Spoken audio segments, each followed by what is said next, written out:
আসসালামু আলাইকুম। আপনাদের সবাইকে হাফ মিনিট রেসিপির পক্ষ থেকে শুভেচ্ছা অভিনন্দন। আজ সোমবার 12 জানুয়ারি 2026। দেখতে দেখতে 26 সালের জানুয়ারি মাসও আজ 12 তারিখ হয়ে গেল। আর এটা হচ্ছে এতগুলো বিল্ডিংয়ের মাঝখানে এক টুকরো অক্সিজেন। শহরের বাড়িতে মূলত এত বাগান দেখা যায় না, কারণ এখানে এক টুকরো বাগান দেখতে পেয়েছি, আমার ভীষণ ভালো লেগেছে। আর এই বাগানে প্রচুর পরিমাণে ফলের গাছ আছে। আর আমরা তো 12 মাস হয়, এখনও বড় বড় আমরা হয়ে আছে, থোকায় থোকায় আমরা। আর মাঝখানে বড়ই গাছ আছে। এখন তো বড়ই অনেক ধরনের বড়ই বাজারে পাওয়া যায়। আর এটা হচ্ছে টক মিষ্টি বড়ই, আর এটা মূলত একদম শেষ সিজনের বড়ই বলা যায়। আর যার কারণে সবার চোখ থাকে এই টক মিষ্টি বড়ই গাছটার দিকে।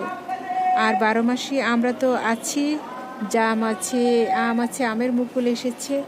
এখানে সব ধরনের ফল পাওয়া যায়। গোলাপ জাম আছে, লিচু, আরও অনেক আনকমন ফল ছিল, কিন্তু সে গাছগুলি মরে গেছে। তো শহরের মানুষ বাসার পাশে যদি এরকমের একটা বাগান থাকে, তো আমার মনে হয় যে অক্সিজেনের ঘাটতি হয় না।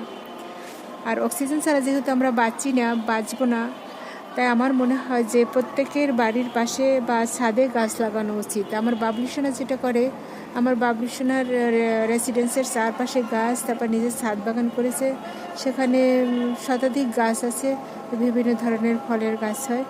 আর এই বাড়িতেও দেখলাম যে প্রচুর পরিমাণে ফলের গাছ আছে।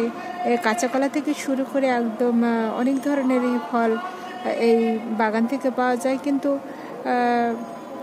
এগুলো আসলে সেভাবে সংরক্ষণ করা বা পারা হয় না। মানুষজন যে যার মতো করে খায়। আসলে ফল গাছ হলে নিজেরা খেতে হবে এমন কোনো কথা নেই। আল্লাহ যার রিজিকে আছে সে খাবে। আর এগুলো সব আল্লাহর ইচ্ছে, আল্লাহর দান।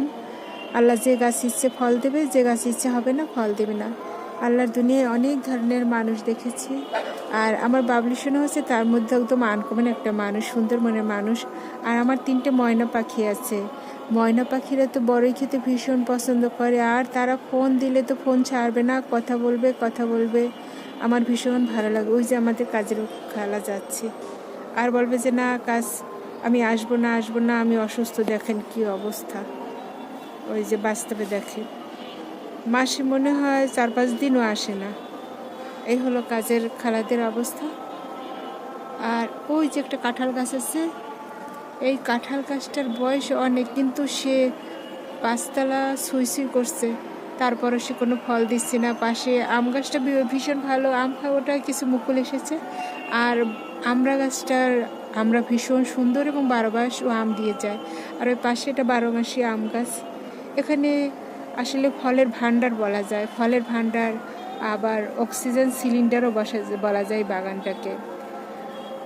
সবাই বাড়ির পাশে আমার মনে হয় যে এক টুকরা বাগান থাকা দরকার, যার ফলে অক্সিজেনের ঘাটতি হয় না। আর অক্সিজেনের ঘাটতি হলে তো আমরা আর বেঁচে থাকতে পারবো না। সবাই ভালো থাকবেন, সুস্থ থাকবেন। আল্লাহ হাফেজ।